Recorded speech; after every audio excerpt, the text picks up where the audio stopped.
뉴스를 여러분들하고 좀 같이 공유하는 부분은 왜 그러냐면은 꼭지를 보면서 시장의 어떤 맥점을 찾아보려고 같이 보는 거거든요. 그러니까 약간 글로벌적인 관점인 부분도 있고 전체적인 이제 글로벌 주식시장의 흐름을 보기 위해서 약간 경제적인 부분도 당연히 포함시켜야 되죠. 주식이라는 게 이제 경제를 선반영해서 움직이는 거니까 미래 가치에 대해서 선반영해서 움직이는 거니까 네 그렇기 때문에 이제 요 헤드라인 꼭지점을 좀 보는 겁니다. 흐름을 잡기 위해서.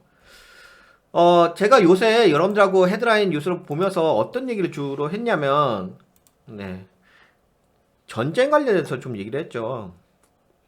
우크라이나하고 러시아 전쟁 관련해서. 네, 그래서 최근에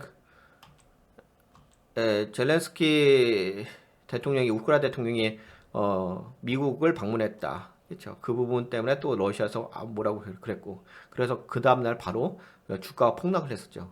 그러다가 이제, 어, 푸틴이 또 기자 앞에서 종전을 위해서 노력하겠다 이런 얘기를 하니까 다시 주가가 반등을 해줬죠. 네, 그래서 지금은 약간 그 전쟁 이슈도 있어요. 네, 그 부분이 있어요. 평화로 가려고 하는 거, 그 부분도 좀 있는데 여하튼 간에 그런 부분을 좀 염두하고서 좀 얘기를 해볼게요. 푸틴이 내년 2월부터 러시아 유가 상한제 도입국에 대해서 석유 수출을 금지하겠다. 석유 수출 금지를 한다고 이런 얘기를 하니까 유가 상한제 동참했던 네, 그 나라에 대해서 그래서 유가가 요새 올라가고 있어요. 아시죠? 유가가 79달러까지 상승한 거. 최근에 유가가 71달러까지 하락했었잖아요. 예, 유가 71달러 하락했다. 71달러가 벌써 79달러까지 올라왔으니까 예, 엄청나게 많이 올라온 거죠. 근데 뭐가 있냐면 유가가 하락했다가 유가가 상승하게 되면은 당연히 유가가 상승하게 되면 어디에 영향을 미치냐면 물가에 영향을 미쳐요. 당연히 유가가 올라가면 당연히 물가도 같이 올라가겠죠. 연관된 제품들이 있습니다. 그래서 그렇게 되면 인플레이션이 다시금 좀 상승을 하게 되겠죠. 좀 그런 부분이 있어요. 그래서 인플레이션이 다시 올라오게 되면 또 약간 금리 쪽도 같이 올라오고 그러다 보니까 지금 채권 금리도 함께 올라오는 거거든요. 아 이걸 보면서 저걸 얘기해 드릴 거였구나. 아 이걸 같이 겸해서 얘기해야 되니까. 아 우선 꼭지만 잡아 드릴게요. 부연 설명은 조금 이따가 더 해드리고. 그 다음에 그 중국에 요새 또 요런 얘기가 있니까 이건 왜 얘기했냐면 이게 그 우크라이나하고 러시아가 항상 여러분들이 잊지 말할 게 러시아는 석유를 가장 많이 뭐 수출하는 나라예요.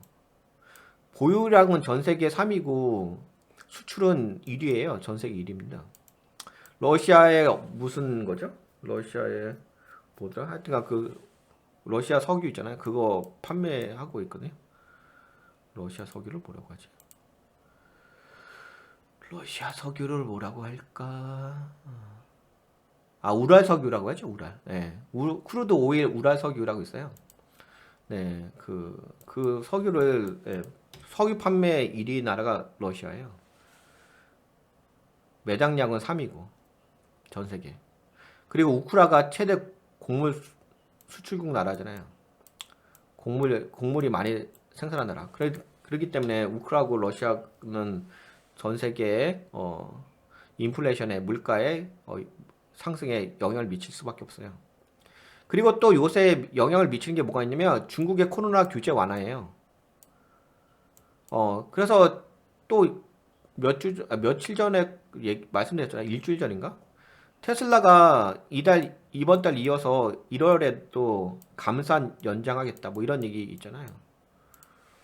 예, 그리고 그러다 보니까 아까 테슬라 주가가 많이 폭락했죠.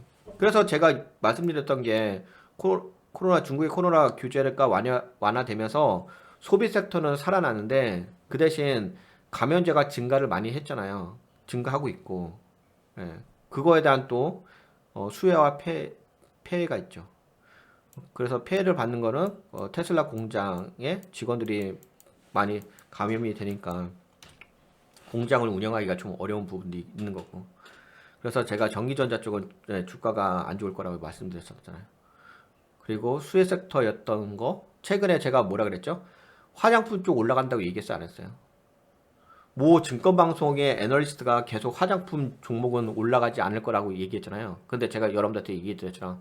화장품은 중국 수출량의 55% 이상이에요. 거의 60%에 가까워요. 물론 비공식적인 것까지 포함해서 그렇게 되는 거거든요. 그래서 화장품 좀 올라간다. 어제 한국 화장품 제조인가? 그 상한가 거의 찍지 않았나요? 막 날라갔잖아요. 제가 그때 일차로 날라갔게 그거 아직까지 살아있다. 화장품 쪽 계속 살아있으니까 화장품 쪽 보시라고 말씀드렸잖아요. 그래서 중국 방역 완화로 수혜받는 섹터가 따로 있는 거죠. 그래서 이것도 아까 말씀드렸죠. 근데 이쪽은 그러니까 전기전자 쪽은 하락할 거라고 얘기했고, 그다음에 소비재 쪽은 올라갈 거라고 얘기했잖아요. 그리고 이제 중국의 제로 코로나 정책 마감 마침표. 그러면서 위안화가 강세예요. 위안화가 지금 강세고 달러가 약세가 되고 있습니다. 위안화가 강세가 될 수밖에 없는 부분은 어떤 부분이 있냐면 소비가 당연히 제가 얘기했잖아요. 최근에 그 국제 정세가 변하고 있다고 얘기했잖아. 예전에는 미국이 소비의 나라였잖아요. 그래서 물품을 가장 많이 그래서 소비의 나라가 기축통화 국가의 어떤 그 힘을 갖게 돼요. 왜냐하면 그 나라에 물품을 팔려고 한다면 그 나라에 돈을 써줘야지. 그날 당연히 그러지 않겠어요? 그 나라에 돈을 써야지 내가 물품을 팔 수 있지 않겠어요? 그러니까 당연히 위안화가 강세가 될 수밖에 없긴 하겠죠. 최근에 그리고 미국은 오히려 소비의 나라가 아니라 생산의 나라가 됐다고 얘기했잖아요. 인플레이션 감축법 IRA 그거 보시면 아시잖아요. 대부분 외국에 있는 기업들도 자기 나라에서 그 미국이라는 나라에서 생산을 해야지만 그 제품을 거기에다 혜택을 주겠다 이렇게 되는 거잖아요. 예전에는 미국이 소비의 나라였잖아요. 근데 지금 미국이 소비의 나라가 아니에요. 생산의 나라예요. 그러면 당연히 미국의 달러가 약세가 되긴 하겠죠. 소비를 많이 하는 나라가 그 돈이 강해질 수밖에 없어요. 기축통화가 될 수밖에 없어요. 당연히 그러지 않겠냐고요. 당연히 소비를 해주는데 그럼 그 나라 돈을 써주지. 그 나라 돈을 안 써주겠습니까? 네, 그 다음에 중국의 해외 입국자 시설 격리 폐지. 그래서 미국의 카지노 관련된 중, 소비 관련된 중. 그러니까 지금 이게 어떻게 되냐면은 중국 있잖아요. 중국의 영향을 다 받아. 미국까지 영향을 받아. 예전에 미국이 이렇게 영향을 줬잖아요. 지금은 그렇지가 않아. 중국이 중심이 돼버렸어요. 예, 중국에 의해서 세계 경제가 영향을 다 받고 있습니다. 어디까지 영향을 받냐면 미국도 영향을 받아요. 카지노주 관련된 종목 상승, 소비. 당연히 소비자가 갑이잖아요. 생산자가 갑은 아닐 거 아니야. 그 중국이 소비를 많이 해주면 당연히 중국이 갑이겠지. 그럼 당연히 그 나라 돈을 쓸 수밖에 없는 거겠지. 당연히 그 나라 돈을 쓸 수밖에 없으면 그 나라 돈이 기축통화가 되는 거지. 그러다 보니까 그 사우디아라비아에서 어떻게 됐죠? 사우디아라비아에서 중국 위안화가 기축통화로 쓰이는 거잖아요. 그래서 지금의 헤드라인을 보시게 되면 뭘 보셔야 되면 이 두 가지 꼭지점을 보셔야 돼요.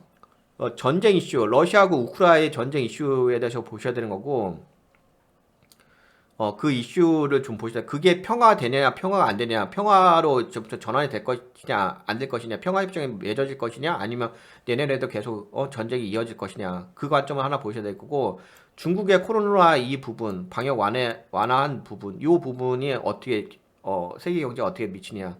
그러니까 지금은 러시아하고 중국을 보셔야 돼요. 러시아, 중국, 우크라 이 세 나라를 좀 중점적으로 보시게 되면 전체적인 시장의 흐름을 꼭지점을 잘 잡을 수 있지 않을까 싶습니다. 네, 그러면 여기까지 헤드라인 뉴스를 여기까지 같이 볼게요.